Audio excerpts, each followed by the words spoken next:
Hello everyone. कल के class में हमने चैप्टर 2 स्टार्ट किया था और हमने देखा था कि गुड्स कितने टाइप के होते हैं। तो एक बार रिकैप कर लेते हैं कल वाले क्लास को, फिर आगे बढ़ेंगे। तो देखो, सबसे पहले हमने देखा था कि गुड्स होते कितने टाइप के हैं। तो मेनली दो भागों में डिवाइड कर दिया गया था गुड्स को, फाइनल गुड्स, इंटरमीडिएट गुड्स, और दूसरा था consumer goods and capital goods.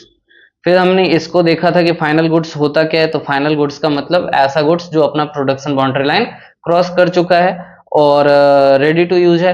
लेकिन इंटरमीडिएट गुड्स क्या होता था, जिसमें वैल्यू ऐड होना अभी बाकी है, यानी कि उसने अपना प्रोडक्शन बाउंड्री लाइन अभी क्रॉस नहीं किया है।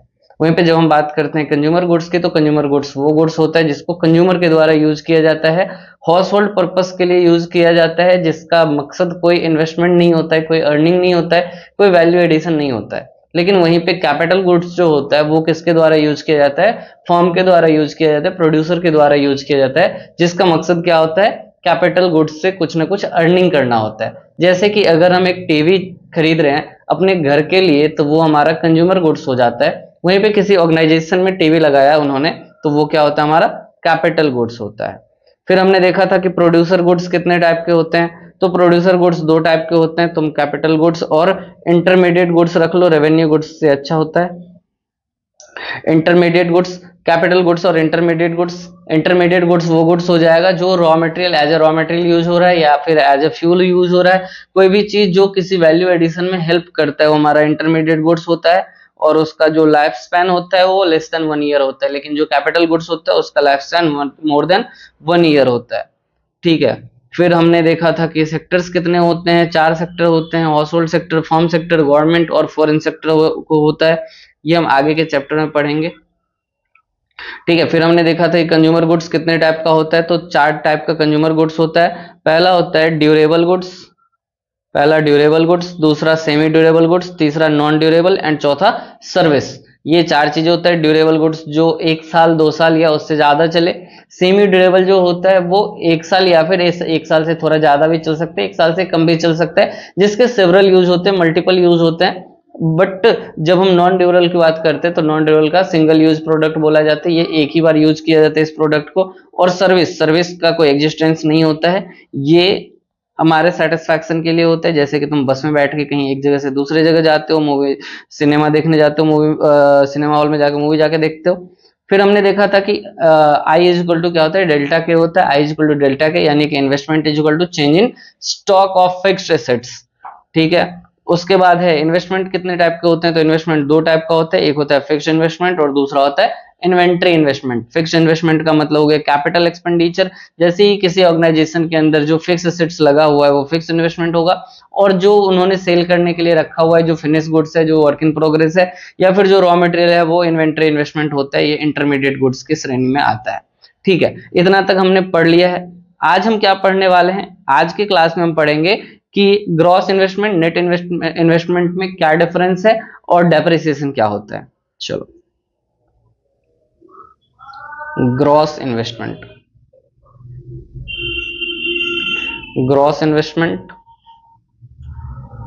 Net investment, and depreciation. ठीक है। देखो, तुमने अपने 11th क्लास में जब ट्रेडिंग अकाउंट बनाया था, तो ट्रेडिंग अकाउंट में हम क्या निकालते थे, ग्रॉस प्रॉफिट निकालते थे।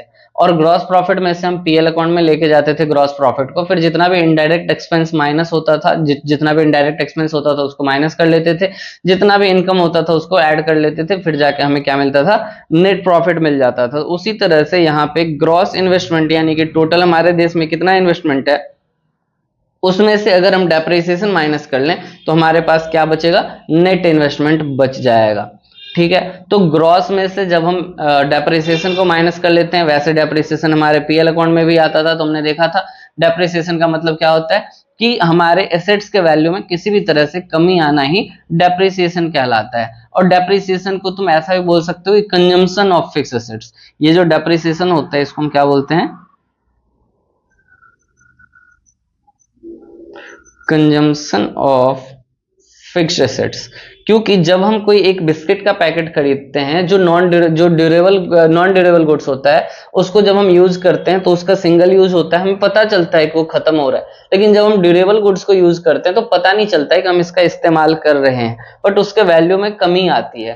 तो हम किसी फिक्स एसेट्स को जितना यूज करते हैं वही हमारा क्या कहलाता है, डेप्रिसिएशन कहलाता है। डेप्रिसिएशन को हम क्या बोलते हैं, कंजम्पशन ऑफ फिक्स एसेट्स बोलते हैं। अब डेप्रिसिएशन लगता किस पे है, तो डेप्रिसिएशन मेनली किस पे लगता है, कैपिटल गुड्स पे लगता है, ऐसे गुड्स पे जिससे हम कुछ वैल्यू प्रोड्यूस कर रहे हैं और वो ड्यूरेबल गुड्स से 1 साल से ज्यादा चलने वाला है, तो उस पे लगेगा हमारा डेप्रिसिएशन। अब डेप्रिसिएशन कितने टाइप का होता है वो देख लेते हैं। तो डेप्रिसिएशन जो होता है हमारा वो मेनली 3 टाइप का होता है। कौन कौन सा डेप्रिसिएशन होता है, तो पहला होता है normal wear and tear. Normal wear and tear. दूसरा क्या होता है, एक्सीडेंटल लॉस, एक्सीडेंटल डैमेज बोल सकते हो, एक्सीडेंटल डैमेजेस, ठीक है। और तीसरा भी होता है हमारा, तीसरा होता है एक्सपेक्टेड ऑब्सोलेंस, एक्सपेक्टेड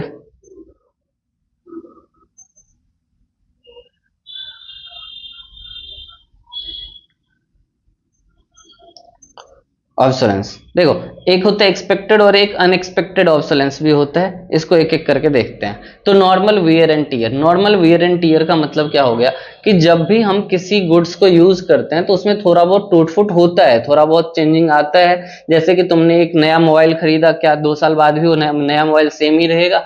नहीं, उसमें कुछ ना कुछ टूट फूट होगा, कहीं गिर जाएगा। तो इन सब के वजह से जो डैमेज आता है, जो डेप्रिसिएशन होता है, उसको क्या बोला जा रहा है, नॉर्मल वियर एंड टीयर बोला जा रहा है, ठीक है। उसके बाद क्या होता है कि कभी कभी एक्सीडेंटल लॉस हो जाता है और उसके बाद हमें ज्यादा का नुकसान हो जाता है। मान लो कि तुम फोन यूज कर रहे थे, यूज करते करते छत से नीचे गिर गया, जिसके वजह से उसका स्क्रीन टूट गया। अब स्क्रीन टूटने से क्या हो गया, उस पर ज्यादा खर्च करना पड़ेगा हमें, तो वो हो गया हमारा एक्सीडेंटल डैमेज, जो कि हमें पता नहीं था कि ऐसा कुछ होने वाला है, वो अनएक्सपेक्टेड तरीके से हुआ था। तो ये हमारा क्या हो गया, एक्सीडेंटल डैमेज हो गया। फिर आता है हमारा एक एक्सपेक्टेड ऑब्सोलेंस। एक्सपेक्टेड ऑब्सोलेंस का मतलब होता है, ऑब्सोलेंस का मतलब होता है कोई चीज जब यूज से बाहर हो जाता है उसको ऑब्सोलेंस बोला जाता है। और हमें पता होता है कि चीजें इतने टाइम बाद यूज में नहीं रहेगी, वो खत्म हो जाएगी, या फिर उनका ट्रेंड खत्म हो जाएगा, या फिर उनका टेस्ट एंड प्रेफरेंस खत्म हो जाएगा, तो वो होता है एक्सपेक्टेड ऑब्सोलेंस। जैसे कि हम चेक करें, अगर हमारे पास कोई पुराना टीवी हो, डब्बे वाला टीवी हो, तो वो क्या था, वो धीरे धीरे खत्म हो गया। अब हमारे पास एलईडी आ चुका है, स्मार्ट टीवी आ चुका है। तो ये था एक्सपेक्टेड ऑब्सोलेंस, जिसका मतलब क्या हो गया कि ये हमें पता था कि ये खत्म होने वाला है, ये एक टाइम आने के बाद इसका ट्रेंड खत्म हो जाएगा। आज के डेट में हर चीज जो हम यूज कर रहे हैं, एक ना एक दिन उसका ट्रेंड खत्म हो जाएगा। तो ये हो गया हमारा एक्सपेक्टेड ऑब्सोलेंस। और ये होता है अनएक्सपेक्टेड ऑब्सोलेंस, जैसे ही किसी किसी चीज का ट्रेंड ऑटोमेटिक खत्म हो जाता है, टेस्ट एंड प्रेफरेंस चेंज हो जाता है लोगों का, किसी नए प्रोडक्ट के आने से ऐसा हो जाता है। तो ये सारी चीजें मेनली तुम्हें ये 3 चीज याद रखना है, किसमें, डेप्रिसिएशन में। ये डेप्रिसिएशन तुम्हारा 3 टाइप का हो गया। और डेप्रिसिएशन को जब हम माइनस कर लेते हैं, यानी कि ग्रॉस इन्वेस्टमेंट माइनस डेप्रिसिएशन करेंगे, तो हमारे पास क्या बचेगा, नेट बचेगा, नेट इन्वेस्टमेंट बचेगा, नेट इन्वेस्टमेंट बच जाएगा। तो ये बात याद रखना है तुम्हें, ठीक है। अब हम देखते हैं कि significance of net investment. Net investment हमें क्यों कैलकुलेट करना होता है, तो it raises the stock of capital in an economy. Higher stock of capital increases the availability of capital per unit of labor, accordingly efficiency of labor rises। तो जब हम net investment निकाल लेते हैं तो हमें पता होता है कि हमारे पास एक्चुअल में कितना एसेट्स है, कितना इन्वेस्टमेंट है, जिसके वजह से हम उसके हिसाब से उस पर लेबर लगा पाते हैं और उस हिसाब से हम अपना प्रोडक्शन बढ़ा पाते हैं, लेबर का एफिशिएंसी बढ़ जाता है। It helps generate opportunities of employment because unemployment in India is largely due to lack of capital. तो लैक ऑफ कैपिटल की वजह से बहुत ज्यादा अनएम्प्लॉयमेंट हो रखा है हमारे देश में, और इस अनएम्प्लॉयमेंट को कम करने में भी ये हमें हेल्प करता है, अपॉर्चुनिटी एम्प्लॉयमेंट अपॉर्चुनिटी जनरेट करने में हेल्प करता है। फिर net investment is a net rise in production capacity of the economy, accordingly GDP growth is accelerated. तो नेट इन्वेस्टमेंट की वजह से हमारा जीडीपी में भी ग्रोथ होता है। तो बोला जा रहा है कि net investment enhances production capacity, generates opportunity of employment, promotes efficiency of labour and accelerate GDP. तो हमारा जो ये नेट इन्वेस्टमेंट है वो क्या क्या काम करता है, तो हमारा प्रोडक्शन कैपेसिटी को इनहेंस करता है, प्रोडक्शन कैपेसिटी को इंक्रीज करता है, बढ़ाता है। जनरेट अपॉर्चुनिटी ऑफ एम्प्लॉयमेंट, तो एम्प्लॉयमेंट के अपॉर्चुनिटी को भी बढ़ाता है। Promotes efficiency of labour, labour के एफिशिएंसी को भी बढ़ाता है, और हमारे जीडीपी ग्रोथ में हेल्प करता है। ठीक है, अब तुमने डेप्रिसिएशन देख ही लिया, डेप्रिसिएशन क्या होता है, कैसे काम करता है।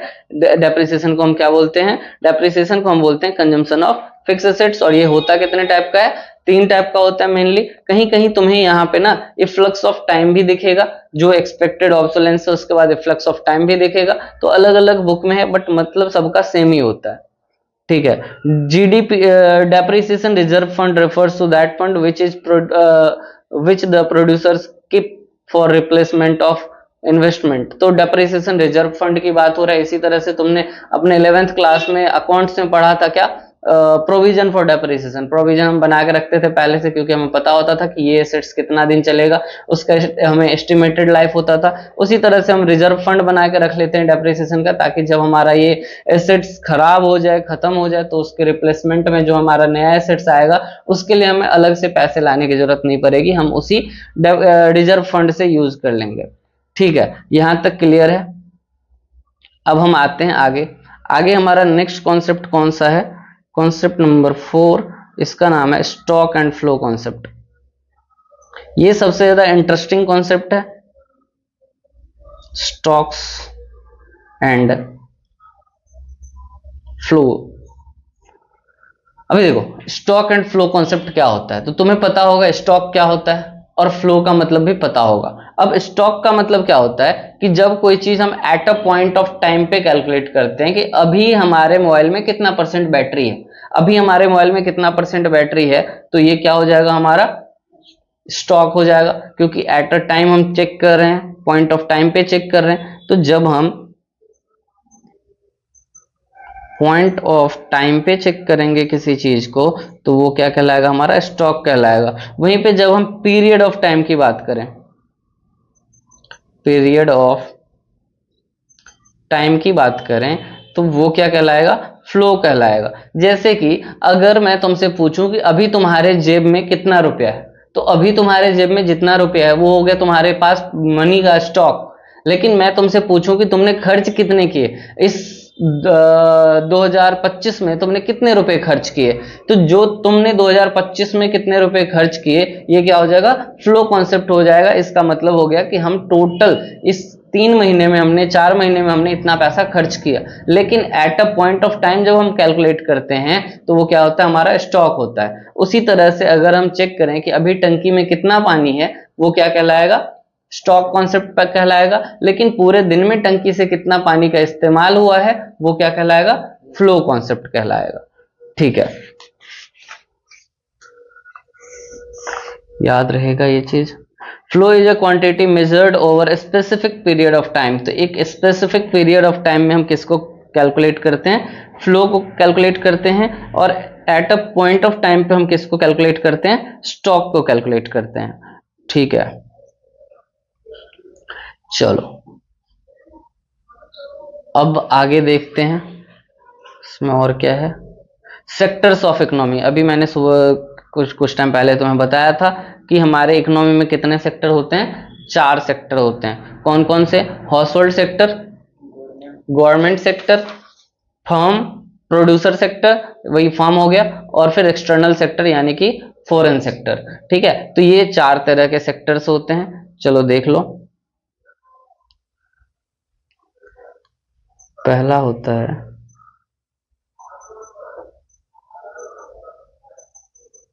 हाउस होल्ड सेक्टर, दूसरा होता है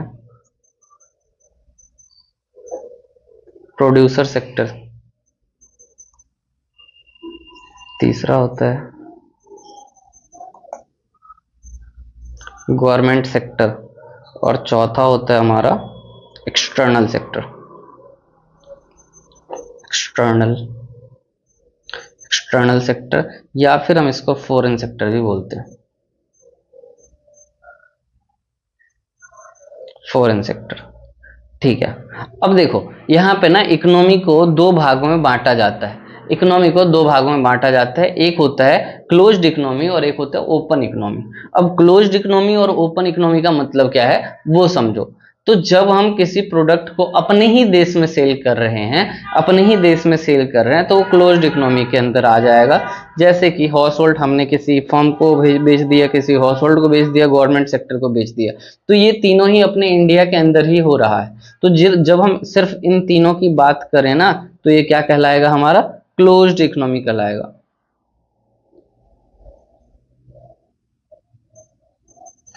क्लोज्ड इकोनॉमी कहलाएगा। लेकिन वहीं पे तुम क्या करते हो, तुम इन चारों को प्रोडक्ट बेच रहे हो, इन चारों के साथ तुम्हारा लेना देना है, तो जब हम चारों को ऐड कर लेंगे तो उसको क्या बोलेंगे, ओपन इकोनॉमी बोलेंगे। ओपन इकोनॉमी क्यों बोला जा रहा है इसे, क्योंकि जब हम इन तीनों को ही बेच रहे थे तो हमारे ज्योग्राफिकल टेरिटरी के अंदर ही प्रोडक्ट बिक रहा था। और ज्योग्राफिकल टेरिटरी के अंदर जब हम प्रोडक्ट बेच रहे हैं, हमें बाहर जाने की जरूरत नहीं पड़ती, पूरे इंडिया में हम कहीं भी कुछ भी बेचे, कोई दिक्कत नहीं है, कहीं पे कोई रोक टोक नहीं है। लेकिन जैसे ही तुम एक्सटर्नल सेक्टर में घुसोगे, जैसे ही फॉरेन में अपना प्रोडक्ट बेचने जाओगे, तुम्हें बहुत सारे सर्टिफिकेट्स वगैरह लेने पड़ जाएंगे, और उसको हम क्या बोलते हैं, एक्सपोर्ट इंपोर्ट बोलते हैं। तो बाहर जब हम अपने प्रोडक्ट को बेचते हैं तो वो एक्सटर्नल सेक्टर होता है, और जब हम अपने ही देश के अंदर प्रोडक्ट को बेचेंगे तो वो क्या कहलाएगा, हमारा क्लोज्ड इकोनॉमी कहलाएगा। इस बात को याद रखना है, ठीक है।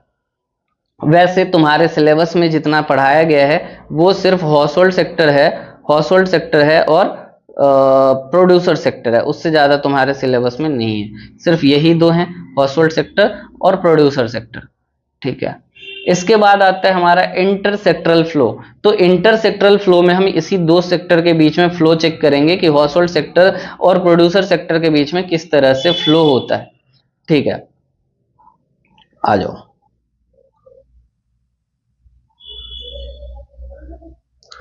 तो एक होता है रियल फ्लो और दूसरा होता है मनी फ्लो। रियल फ्लो और मनी फ्लो। अब रियल फ्लो क्या होता है और मनी फ्लो क्या होता है, इसका मतलब समझो। जब हम कोई गुड्स सर्विसेज वगैरह कुछ दे रहे हैं ना किसी को, तो वो रियल फ्लो में आ जाएगा। लेकिन उसके बदले जब हम पैसे का पेमेंट करते हैं तो वो मनी फ्लो होता है। और इसमें हम टू सेक्टर इकोनॉमी में देखेंगे कि क्या रियल फ्लो होता है और क्या मनी फ्लो होता है। तो दो सेक्टर हमारे पास कौन कौन सा है, पहला है house hold, house hold sector और प्रोड्यूसर सेक्टर।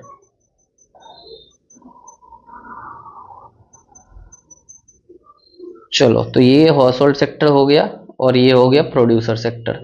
इस दोनों को पढ़ने से पहले मुझे तुमसे ये पूछना है कि क्या तुम्हें पता है फैक्टर्स ऑफ प्रोडक्शन कितने होते हैं। Factors of production,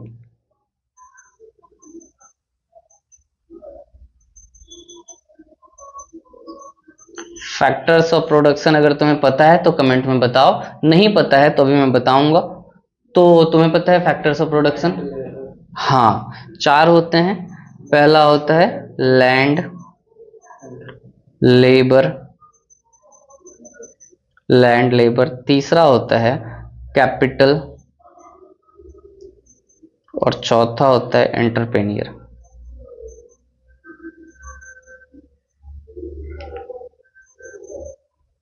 entrepreneur. अब लैंड के बदले क्या मिलता है, रेंट मिलता है। लेबर के बदले वेजेस मिलता है। कैपिटल के बदले हमें मिलता है इंटरेस्ट और एंटरप्रेन्योर को मिलता है प्रॉफिट। देखो, जितने भी लोग इस दुनिया में काम कर रहे हैं वो सारे लोग हाउस होल्ड से आते हैं, हाउस होल्ड से ही बिलोंग करते हैं, चाहे मुकेश अंबानी ही क्यों ना हो, वो भी हाउस होल्ड से ही बिलोंग करते हैं। और प्रोड्यूसर सेक्टर में वो ऑर्गेनाइजेशन आ जाता है जिसके लिए हम काम कर रहे हैं। अगर हम मुकेश अंबानी की बात करें तो मुकेश अंबानी अगर अपना रिलायंस का बिजनेस अपनी ही जमीन पे कर रखा है तो रेंट किसको मिलेगा? मुकेश अंबानी को ही मिलेगा। अगर उन्होंने खुद ही काम किया है तो खुद भी पैसे लेंगे, तो उनको खुद भी वेजेस मिलेगा। अगर उन्होंने किसी और को रख रखा है काम करने के लिए तो वो क्या कर रहे हैं? किसी दूसरे को वेजेस पे कर रहे हैं। फिर कैपिटल है, तो कैपिटल जिसने पैसे लगाए हैं उनके बिजनेस में उसको इंटरेस्ट मिलेगा, और जिसने रिस्क ले रखा है, जो एंटरप्रेन्योर है, तो उसको क्या मिलेगा? प्रॉफिट मिलेगा। तो ये चारों लोग क्या होते हैं? हाउस होल्ड सेक्टर में आते हैं। जो भी लोग हम इंसान हैं वो हमेशा हाउस होल्ड सेक्टर में ही आएंगे, और जो ऑर्गेनाइजेशन है वो हमेशा प्रोड्यूसर सेक्टर में आएगा। तो हाउस होल्ड प्रोड्यूसर सेक्टर को क्या दे सकता है? हाउस होल्ड प्रोड्यूसर सेक्टर को क्या दे सकता है? ये दे सकता है फैक्टर सर्विस।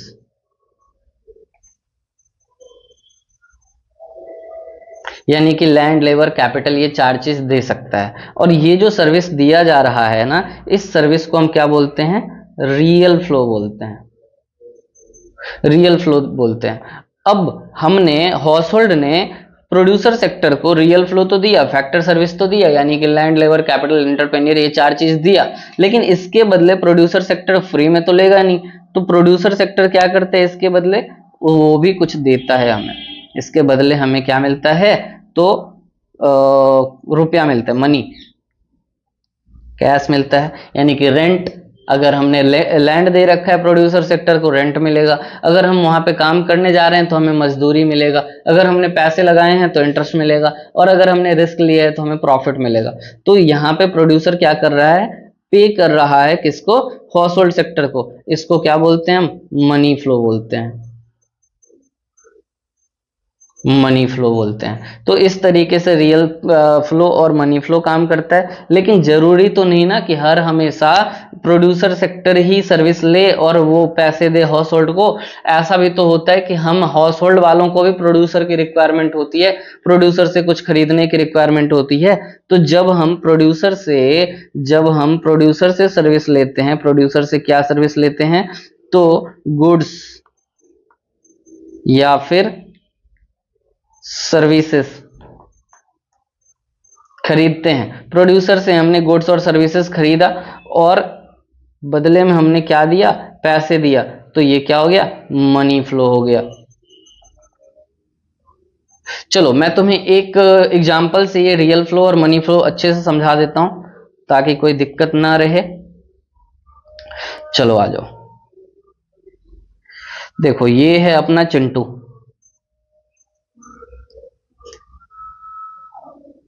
ये है चिंटू। अब चिंटू क्या करता है? चिंटू फार्मर है, और वो क्या करता है? तो आलू उगाता है।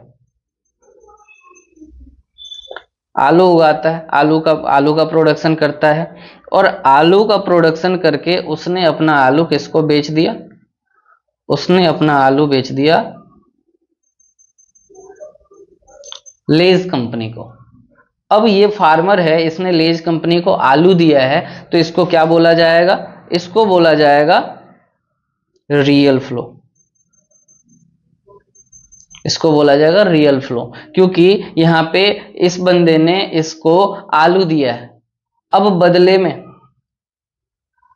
बदले में लेज कंपनी वाले इसको क्या देंगे? पैसा देंगे। तो ये क्या हो गया? हमारा मनी फ्लो हो गया।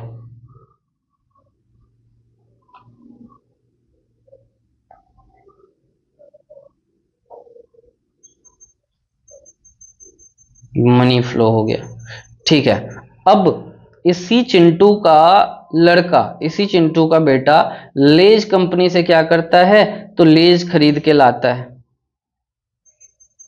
चिप्स खरीद लेता है। अब चिप्स खरीदा, बदले में चिंटू ने पैसे पे किए लेज कंपनी को, तो ये हो गया मनी फ्लो, ठीक है। तो दोनों ही साइड से काम होता है, हाउस होल्ड सेक्टर से भी काम होता है और प्रोड्यूसर सेक्टर से भी काम होता है। एक बार प्रोड्यूसर कुछ पे करता है, उसके बदले वो सर्विस लेता है, और बदले में अगर हम हाउस होल्ड वाले अगर उनसे गुड्स या सर्विसेज खरीदते हैं तो बदले में हमें भी क्या करना होता है, उन्हें पे करना होता है। तो जब सामान खरीदा, जब सामान का लेन देन हो रहा है तो वो रियल फ्लो होगा, और जब पैसे का लेन देन हो रहा है तो वो मनी फ्लो होगा। ठीक है, तो रियल फ्लो और मनी फ्लो तुम्हें समझ में आ चुका है, कोई दिक्कत नहीं। कोई दिक्कत हो तो कमेंट में बता देना कि ये चीजें समझ में नहीं आई। अब हम चलते हैं इस टॉपिक के सबसे मेन, इस चैप्टर के सबसे मेन टॉपिक पे, सबसे मेन कॉन्सेप्ट पे, जिसका नाम क्या है, circular flow of income.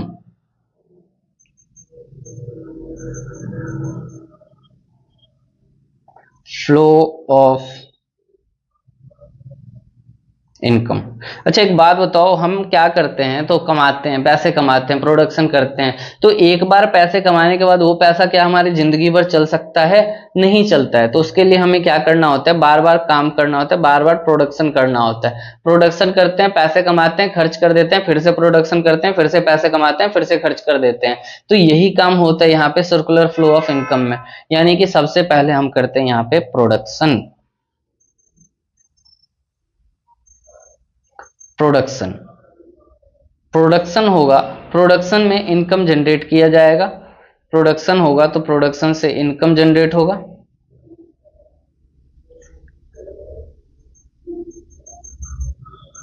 Generation या फिर डिस्ट्रीब्यूशन, डिस्ट्रीब्यूशन ऑफ इनकम। अच्छा, जब हमने प्रोडक्शन किया तो प्रोडक्शन के बाद ये इनकम जनरेट कर कौन रहा है? तो जिन लोगों ने फैक्टर सर्विस प्रोवाइड किया है उन लोगों को ये इनकम मिलेगा। यानी कि हमने कुछ प्रोड्यूस किया, हमने कुछ प्रोडक्ट बनाया, और उस प्रोडक्ट को बनाने के बाद उससे जो पैसे कमाए जाएंगे वो उन लोगों को मिलेगा जिन लोगों ने इसको जनरेट करने में हेल्प किया है।